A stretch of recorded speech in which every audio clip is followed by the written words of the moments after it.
నమస్తే, welcome to evening edition. నేను మాదిరి. ముందుగా బులెటిన్ హెడ్లైన్స్ చూద్దాం.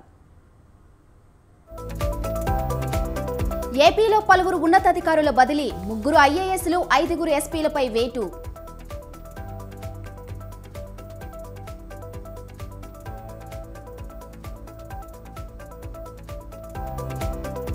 గజ్వేలలో హరీష్ రావు, వెంకట్రామిరెడ్డికి నిరసన సెగ, అడ్డుకున్న డబుల్ బెడ్రూమ్ ఇళ్ల లబ్ధిదారులు.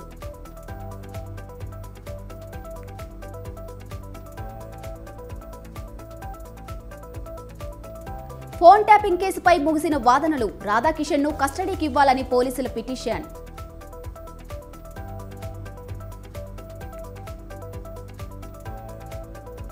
కల్వకుంట్ల కన్నారావు అరెస్ట్, మన్నేగూడలో భూ కబ్జాకు యత్నించాడని ఆరోపణలు.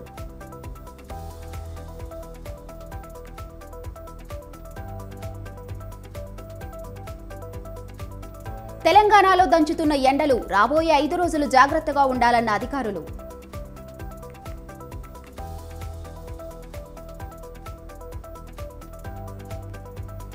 సెన్సెక్స్ 110, నిఫ్టీ 8 పాయింట్లు నష్టాల్లో ముగిసిన స్టాక్ మార్కెట్లు.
బ్రేకింగ్ న్యూస్ చూస్తున్నాం. ఏపీలో పలువురు ఉన్నతాధికారులపై ఈసీ బదిలీ వేటు వేసింది.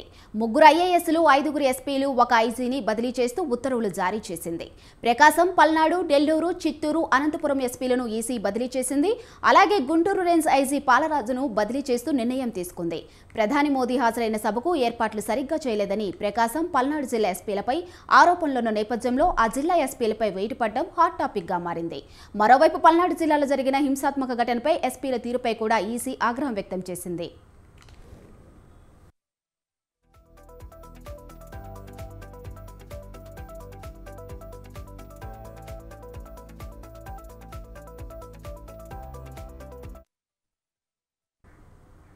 అయితే ఈ హింసాత్మక ఘటనపై ఎస్పీల తీరుపై కూడా ఈసీ ఆగ్రహం వ్యక్తం చేసింది. ఇక ఇదే అంశంపై మరింత సమాచారం మా రిపోర్టర్ రమేష్ లైవ్ లో అందిస్తారు. చెప్పండి రమేష్. మాదిరి, ఏపీలో 6 ఐపీఎస్ అధికారులు, అదేవిధంగా 3 ఐఏఎస్ అధికారులను ఎన్నికల విధుల నుంచి తప్పిస్తూ వారిని అక్కడి నుంచి బదిలీ చేయాలంటూ కూడా కేంద్ర ఎన్నికల సంఘం ఈరోజు రాష్ట్ర ఎన్నికల సంఘాన్ని ఆదేశించింది. రాష్ట్ర ఎన్నికల సంఘం ఈరోజు ఇదే విషయాన్ని సీఎస్, డీజీపీ దృష్టి కూడా తీసుకెళ్లడం జరిగింది. 6 ఐపీఎస్ అధికారులు, అదేవిధంగా 3 ఐఏఎస్ అధికారులు కూడా ఎన్నికలకు సంబంధం లేనటువంటి పోస్టులను వారికి కేటాయించాలి, అక్కడికి బదిలీ చేయాలంటూ కూడా ఆదేశించినటువంటి పరిస్థితి కూడా ఉంది. ఏపీలో ఎన్నికలు త్వరలో జరుగుతున్నటువంటి నేపథ్యంలో ఈ మార్పులు అనేవి కొంత కీలకంగా మారాయని చెప్పుకోవచ్చు. ప్రధానంగా ప్రతిపక్షాలు గత కొద్ది రోజులుగా కొంతమంది అధికారుల తీరుపైన ఇటు కేంద్ర ఎన్నికల సంఘంతో పాటు రాష్ట్ర ఎన్నికల సంఘానికి కూడా ఫిర్యాదు చేస్తూ వస్తూ ఉన్నారు. ప్రధానంగా కొంతమంది అధికారులు అధికార వైఎస్ఆర్ కాంగ్రెస్ పార్టీకి అనుకూలంగా పనిచేస్తున్నారు, వీరిని మార్చాలి, ఎన్నికల విధుల నుంచి తప్పించాలంటూ కూడా పదే ఫిర్యాదులు కేంద్ర ఎన్నికల సంఘానికి వెళ్ళినటువంటి పరిస్థితి కూడా ఉంది. ఈ ఫిర్యాదులపైన కేంద్ర ఎన్నికల సంఘం కూడా పరిశీలించింది, విచారించింది. ఆ తర్వాతే ఇలాంటి కీలక నిర్ణయం తీసుకుందని కూడా చెప్పుకోవచ్చు. ప్రధానంగా రాష్ట్రంలో ముగ్గురు ఐఏఎస్ అధికారులు రాజబాబు, కృష్ణా జిల్లాకు సంబంధించినటువంటి రాజబాబు, అదేవిధంగా అనంతపురం కలెక్టర్గా ఉన్నటువంటి గౌతమి, అదేవిధంగా తిరుపతి జిల్లాకు సంబంధించి డిఈఓగా ఉన్న లక్ష్మీష, ఈ ముగ్గురిని కూడా ఎన్నికల విధుల నుంచి తప్పిస్తూ కేంద్ర ఎన్నికల సంఘం ఆదేశాలు జారీ చేసినటువంటి పరిస్థితి కూడా ఉంది. అదేవిధంగా ఐపీఎస్ల విషయానికి సంబంధించి చూస్తే ప్రకాశం ఎస్పీగా ఉన్నటువంటి పరమేశ్వర్, అదేవిధంగా పల్నాడు ఎస్పీగా ఉన్నటువంటి రవిశంకర్ రెడ్డి, చిత్తూరు ఎస్పీగా ఉన్న జాషువా, అదేవిధంగా అనంతపురం ఎస్పీగా ఉన్నటువంటి కేకేఎన్ అంబురాజన్, అదేవిధంగా నెల్లూరు జిల్లాకు సంబంధించినటువంటి తిరుమలేశ్వర్, ఈ 5 ఐపీఎస్లు, అదేవిధంగా గుంటూరు రేంజ్ ఐజీగా ఉన్నటువంటి పాల్రాజు, వీరి అందరినీ కూడా ఎన్నికల విధుల నుంచి తప్పిస్తూ కేంద్ర ఎన్నికల సంఘం ఈరోజు ఆదేశాలు జారీ చేసినటువంటి పరిస్థితి కూడా ఉంది. ప్రధానంగా దీనికి సంబంధించి కొన్ని అంశాలను కూడా గతంలో ప్రతిపక్షాలు ఎన్నికల సంఘం దృష్టికి తీసుకెళ్లడం జరిగింది. గతంలో చిలకలూరిపేటలో ప్రధాని నరేంద్ర మోడీ అదేవిధంగా ఎన్డీఏ కూటమి తరఫున భారీ బహిరంగ సభను ఏర్పాటు చేశారు. అయితే ఈ ఏర్పాటు సందర్భంగా పోలీసులు సరైన భద్రత కల్పించలేదంటూ గతంలో తెలుగుదేశం పార్టీ విమర్శలు చేసింది. ఇదే అంశానికి సంబంధించి ఫిర్యాదులు కూడా కేంద్ర ఎన్నికల సంఘానికి, రాష్ట్ర ఎన్నికల సంఘానికి చేసినటువంటి పరిస్థితి కూడా ఉంది. ఈ నేపథ్యంలోనే గుంటూరు రేంజ్ ఐజీ పైన బదిలీ వేటు పడిందని చెప్పుకోవచ్చు. దీంతో పాటు కొన్ని జిల్లాల్లో, ప్రధానంగా పల్నాడు జిల్లా కావచ్చు, అదేవిధంగా ప్రకాశం జిల్లాల్లో తెలుగుదేశం పార్టీ కార్యకర్తల పైన దాడులు జరిగినటువంటి పరిస్థితి ఉంది. కొన్ని చోట్ల హింసాత్మక సంఘటనలు జరిగినటువంటి పరిస్థితి కూడా ఉంది. వీటిపైన కూడా పెద్ద ఎత్తున ప్రతిపక్షాలు ఎన్నికల సంఘానికి ఫిర్యాదులు చేశాయి. ఈ ఫిర్యాదులను విచారించి ఈ జిల్లాల కలెక్టర్ల పైన కూడా చర్యలు తీసుకున్నట్టు తెలుస్తుంది. మొత్తంగా ఎన్నికలు ముందు ఇంత పెద్ద ఎత్తున మార్పులు చేయడం అనేది కొంత కీలకమైనటువంటి పరిణామం కూడా చెప్పుకోవచ్చు. ఇప్పటికే ప్రతిపక్షాలు ఏవైతే కొన్ని ఆరోపణలు చేస్తున్నాయో ఆరోపణలను పరిగణలోకి తీసుకుంది. అదేవిధంగా రాష్ట్రంలో జరుగుతున్నటువంటి పరిణామాలన్నింటినీ కూడా కేంద్ర ఎన్నికల సంఘం పూర్తి స్థాయిలో విచారించిన తర్వాత ఈ అధికారులపైన బదిలీ వేటు వేసినట్టు తెలుస్తూ ఉంది. Madhuri. Right Ramesh, thanks for the updates.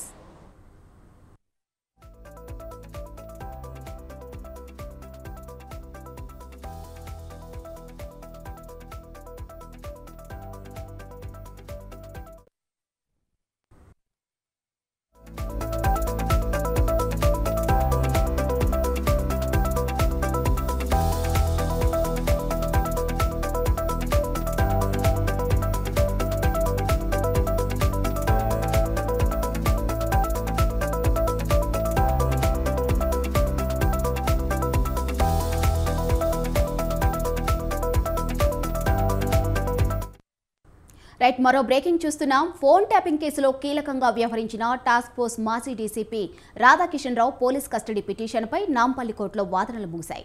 Radhakishan Rao custody పిటిషన్పై రేపు నాంపల్లి కోర్టు తీర్పు వెలువరించనుంది. మరోవైపు ఫోన్ ట్యాపింగ్ కేసులో ప్రణీత్ రావు బెయిల్ పిటిషన్ దాఖలు చేశారు. అటు ప్రణీత్ రావు బెయిల్ పిటిషన్పై ప్రభుత్వ న్యాయవాదులు కూడా కౌంటర్ పిటిషన్ దాఖలు చేయనున్నారు. దీంతో తదుపరి విచారణ రేపటికి వాయిదా వేసింది Nampally court.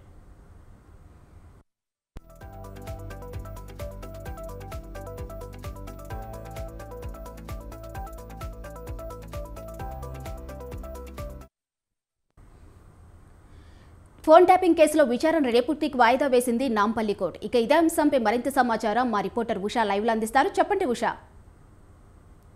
Madhuri, phone tapping వ్యవహారంలో ఇప్పటికే రిమాండ్ రిపోర్టు కీలకంగా వచ్చింది. ఇప్పుడు దీనికి సంబంధించి భుజంగరావు తిరుపతనలు ఇచ్చినటువంటి ఈ 5 రోజుల కస్టడీలో భాగంగా భుజంగరావు తిరుపతనలు ఇచ్చినటువంటి వాంగ్మూలాన్ని మొత్తాన్ని కూడా రిమాండ్ రిపోర్టులో పోలీసులు పొందుపరచడం జరిగింది. ఈ రిమాండ్ రిపోర్టులో కీలక అంశాలను అయితే దీనిలో జతపరిచినట్టుగా తెలుస్తోంది. ముఖ్యంగా ఏదైతే ఫోన్ ట్యాపింగ్ వ్యవహారానికి సంబంధించినటువంటి హార్డ్ డిస్కులు కావచ్చు, అలాగే దీనికి సంబంధించినటువంటి ఎస్ఐబి కార్యాలయంలో ఉన్నటువంటి లాగర్ రూమ్ కావచ్చు, అలాగే మూసీ నదిలో పడేసినటువంటి శకలాలకు సంబంధించి కావచ్చు, ప్రతి ఒక్కటి కూడా ప్రణీత్ రావు ఇచ్చినటువంటి ఏదైతే స్టేట్మెంట్ ఉందో దాన్ని బేస్ చేసుకొని ప్రణీత్ రావుని మూసీ నది వద్దకు తీసుకెళ్లి అక్కడ ఉన్నటువంటి ఏదైతే హార్డ్ డిస్కులు 6, అలాగే హార్డ్ డిస్క్ శకలాలు, అలాగే మొత్తం సిపియులు 12, ఎస్ఐబి కార్యాలయంలో 12 కంప్యూటర్లు, అలాగే 7 సిపియులను కూడా స్వాధీనం చేసుకున్నాము అనేసి చెప్పారు పోలీసులు. అలాగే ఇంకొకటి చూసుకున్నట్టయితే రిమాండ్ రిపోర్ట్లో కీలకంగా ఉన్నది మొత్తం మీద అక్కడ ఫిజికల్ ఎవిడెన్సెస్ లో భాగంగా ఉన్నటువంటి కాగితాలు కాగితాల రూపంలో ఉన్నటువంటి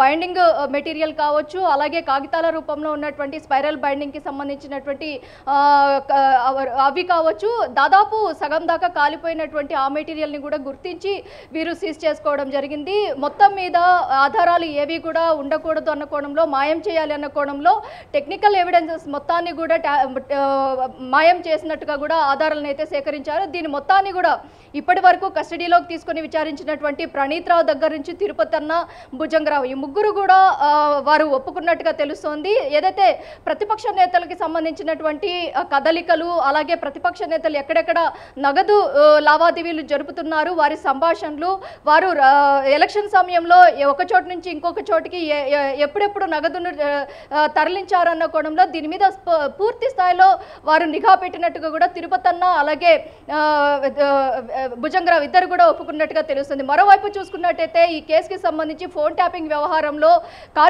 ఎస్ఐబి కానిస్టేబుల్ నరేష్ ఇచ్చినటువంటి స్టేట్మెంట్ కూడా నమోదు చేసుకున్నారు. ఈ కేసులో ఉన్నటువంటి చిన్న చిన్న ఎవిడెన్సెస్లో భాగంగా ఉన్నటువంటి శకలాలు, ఏదైతే ఎవిడెన్సెస్లో భాగంగా ఉన్నటువంటి టెక్నికల్ ఎవిడెన్సెస్లో భాగంగా ఉన్నటువంటి డివైస్లు కావచ్చు, అక్కడ ఉన్నటువంటి కేబుల్స్ కావచ్చు, ప్రతి ఒక్కదాన్ని సిపియు, కంప్యూటరు, మానిటరు, ప్రతి ఒక్కదాన్ని కూడా మూసీ నదిలో పాడేశారు. మూసీ నదిలో కట్టర్ల ద్వారా ధ్వంసం చేసి పడేసినటువంటి ఆ శకలాల్ని కూడా పోలీసులు కలెక్ట్ చేసుకోవడం జరిగింది. ఏదైతే ఆ రోజు సీన్ ఆఫ్ రీకన్స్ట్రక్షన్ లో భాగంగా ప్రణీత్ రావును దగ్గరకు తీసుకెళ్లి ఎక్కడెక్కడ ఏమేం చేశారన్న కోణంలో అతని ముందుంచి ఆ శకలాలకు సంబంధించినటువంటి ఆనవాళ్లను కూడా వెలికి తీయించాము అని ఆ రిమాండ్ రిపోర్ట్ లో కూడా పేర్కొనడం జరిగింది. మొత్తంగా ఈ కేసులో ప్రణీత్ రావు ఇచ్చినటువంటి స్టేట్మెంట్ ఆధారంగానే భుజంగరావు, తిరుపతి కూడా సేమ్ వారు చెప్పినట్టే, ఏదైతే ప్రభాకర్ రావు చెప్పినట్టే చేశాము, అలాగే మాజీ ఓఎస్డీ అయినటువంటి రాధాకిషన్ రావు ఆదేశాల మేరకే మేము ఇవన్నీ చేశాము అన్న కోణంలోనే పేర్కొనడం జరిగింది.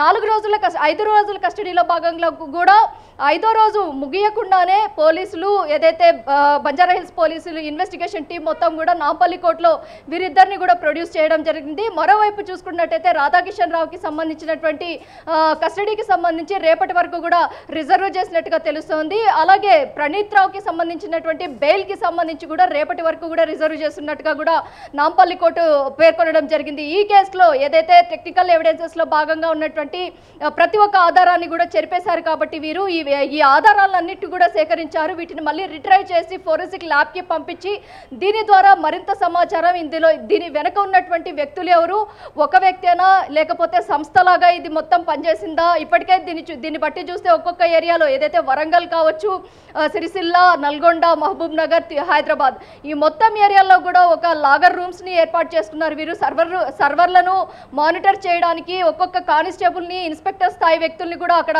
వీరు ఏర్పాటు చేసుకున్నారు. అంటే ఈ వ్యవస్థ చాలా పెద్దదిగానే ఉన్నట్టుగా తెలుస్తుంది. రాజకీయ ప్రముఖుల దగ్గర నుంచి అలాగే ఎస్ఐబి స్థాయి నుంచి ఓఎస్డీల వరకు ప్రతి ఒక్క అధికారి కన్నుసన్నల్లోనే ఈ మొత్తం కూడా జరిగినట్టుగా తెలుస్తోంది. మొత్తం మీద ఇప్పటికే బాధితుల లిస్టు కూడా చాలాగే మనం చూస్తున్నాము. బాధితులు ఇప్పటికే ఫోన్ ట్యాపింగ్ కి గురైనటువంటి వ్యక్తులు, అలాగే ఉప ఎన్నికలు గతంలో జరిగినటువంటి దుబ్బాక, హుజూర్ నగర్, మొత్తం ఈ ఉప ఎన్నికలకి సంబంధించి కూడా నగదు లావాదేవీలకి సంబంధించి నగదు ఎక్కడి నుంచి ఎక్కడికి తరలిస్తున్నారు, ప్రతిపక్ష నేతలకివే కేవలం ప్రతిపక్ష నేతల నగదును మాత్రమే వీళ్ళు సీజ్ చేయడం జరిగింది. ఆ నగదు మొత్తాన్ని కూడా ఎలక్టోరల్ బాండ్స్ ద్వారా బీఆర్ఎస్ పార్టీకి ముట్టజెప్పినట్టుగా కూడా తెలుస్తోంది. ఈ కేసుకి సంబంధించి ఈ రోజు భుజంగరావు అలాగే తిరుపతిల రిమాండ్ రిపోర్ట్లు అయితే పలు సంచలన విషయాలు అయితే వెలుగులోకి వచ్చాయి. మరోవైపు చూసుకున్నట్టయితే ఎస్ఐబి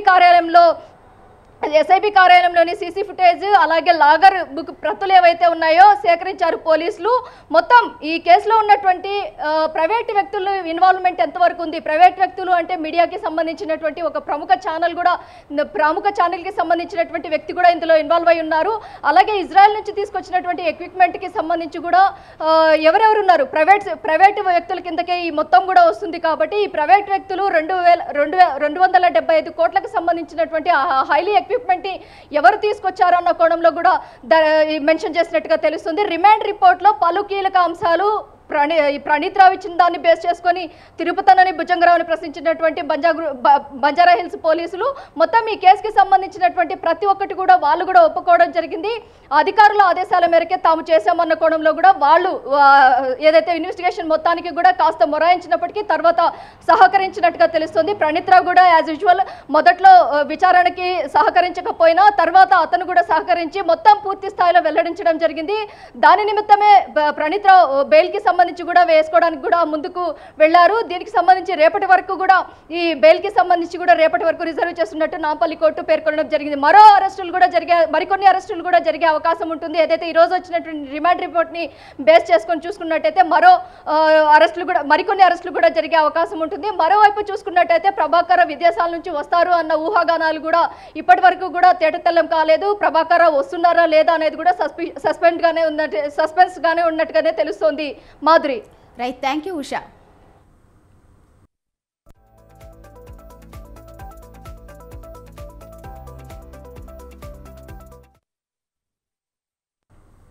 ఫోన్ ట్యాపింగ్ కేసును సీబీఐ చేత దర్యాప్తు జరిపించాలని బీజేపీ నేత చికోటి ప్రవీణ్ డీజీపీకి ఫిర్యాదు చేశారు. ఈ కేసులో ఎస్ఐబీ మాజీ ఓఎస్డీ రాధాకిషన్ రావు వ్యవహారం, ఆయన అక్రమ ఆస్తులపై సమగ్ర దర్యాప్తు జరపాలని కోరారు. బీఆర్ఎస్ అండదండలతో రాధాకిషన్ రావు రెచ్చిపోయి అనేక అరాచకాలకు పాల్పడ్డారని తెలిపారు. సినిమా హీరోయిన్స్ ఫోన్లు ఎందుకు ట్యాప్ చేశారో చెప్పాలన్నారు. రాధాకిషన్ రావుకు 100 కోట్ల ఆస్తులు ఎక్కడి నుంచి వచ్చాయని ప్రశ్నించారు. రాధాకిషన్ రావు ఆస్తులపై ఈడీ, సీబీఐ విచారణ చేయించాలని కోరారు.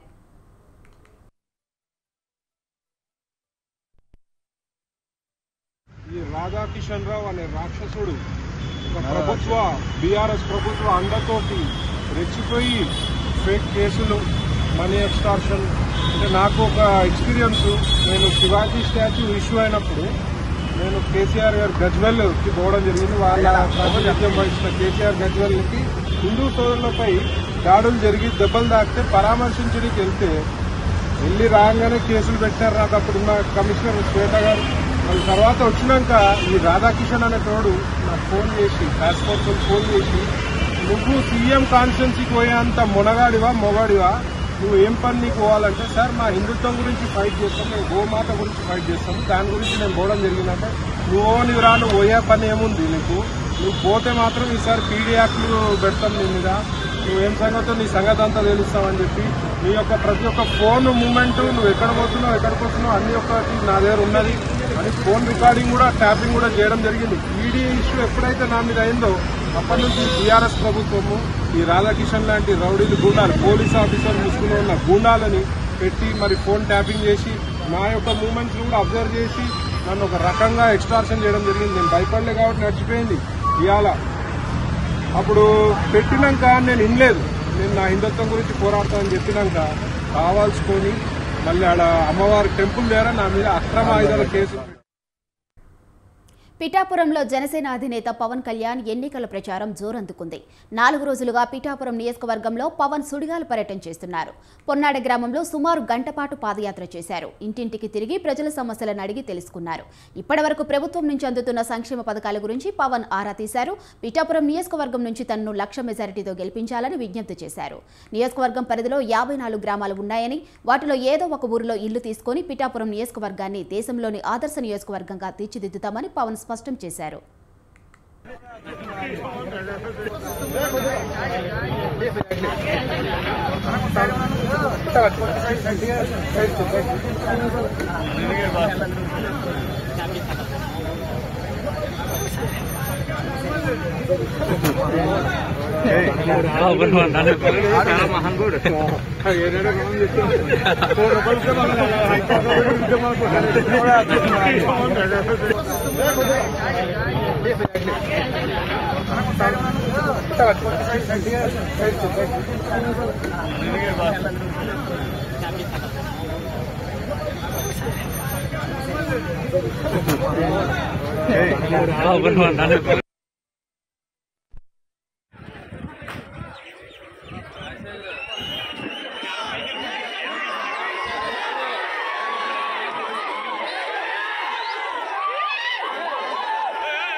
జగన్ కోర్టుకు వెళ్తే ఖచ్చితంగా జైలుకెళ్లడం ఖాయమని టీడీపీ సీనియర్ నేత వర్ల రామయ్య అన్నారు.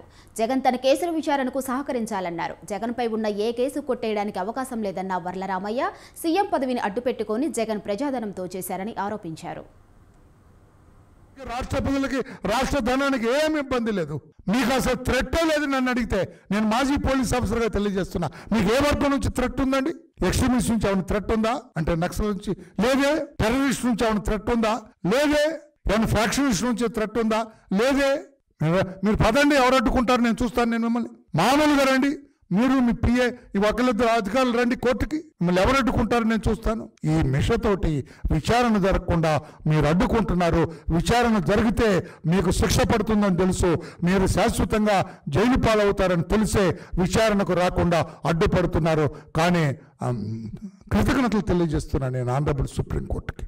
ముఖ్యమంత్రి అయితే ఏమి రెమెడీ ఉన్నది, ఆయనకేం ప్రొటెక్షన్ ఉందని అడిగినందుకే నేను సుప్రీంకోర్టు కృతజ్ఞతలు తెలియజేస్తూ ఆ పిటిషన్ను కూడా త్వరగా చేసి రాష్ట్ర ప్రజలు మేమందరం కూడా వీఆర్ వెరీ ఈగర్, మేము చాలా ఆతృతతో ఉన్నాం. ముఖ్యమంత్రి గారి 11 కేసుల విచారణ పూర్తవ్వాలి, ఆ పర్యవసాన్ని చూడాలన్న ఆతృతతో ఉన్నాం కనుక తొందరగా పూర్తి చేసే అవకాశాన్ని కల్పించమని చెప్పి కూడా ముఖ్యమంత్రిగా ఇవ్వటానికి వీల్లేదు సార్. ముఖ్యమంత్రికి ఏం కోసైనా ఇటువంటి ప్రొటెక్షన్ ఇవ్వడానికి వీల్లేదు సార్. ఇది న్యాయ వ్యవస్థనే ప్రశ్నించే సమయం సార్. ఇది మీ ముఖ్యమంత్రిత్వానికి. సికింద్రాబాద్ పార్లమెంట్ పరిధిలోని అసెంబ్లీ ఎన్నికల్లో పోటీ చేసిన అభ్యర్థులతో మంత్రి కోమిటిరెడ్డి వెంకటరెడ్డి సమావేశం నిర్వహించారు. మంత్రి కోమిటిరెడ్డి నివాసంలో ఏర్పాటు చేసిన సమావేశంలో సికింద్రాబాద్ పార్లమెంట్ నియోజకవర్గ నేతలు పాల్గొన్నారు. Khairatabad MLA Danam Nagender, MP Anil Kumar Yadav, Secunderabad parliament నియోజకవర్గ పరిధిలో 2023 ఎన్నికల్లో పోటీ చేసిన అసెంబ్లీ కాంగ్రెస్ పార్టీ అభ్యర్థులు అజారుద్దీన్, అంజన్ కుమార్ యాదవ్, రోహిణిరెడ్డి తదితరులు హాజరయ్యారు. తుక్కుగూడ సభ ఎన్నికల వ్యూహంపై చర్చించారు.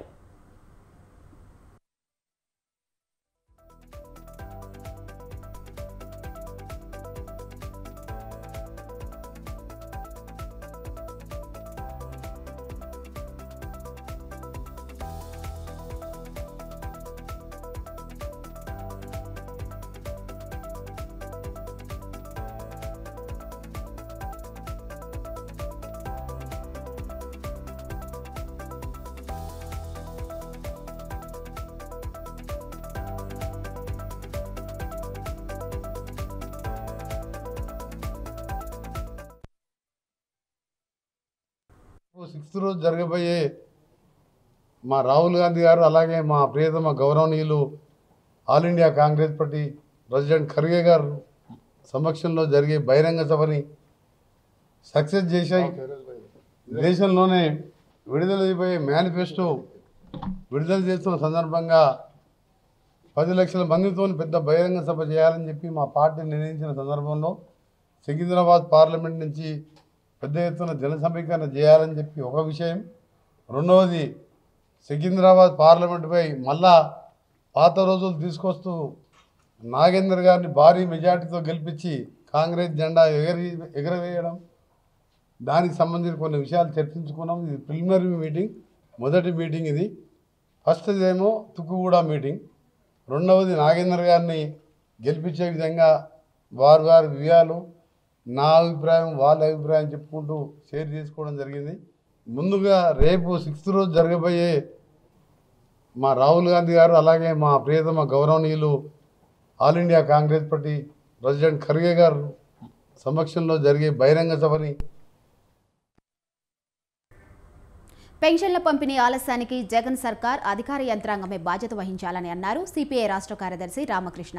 పెన్షన్ల పంపిణీలో వాలంటీర్లను వినియోగించరాదని కేంద్ర ఎన్నికల సంఘం ఆదేశించిందని తెలిపారు.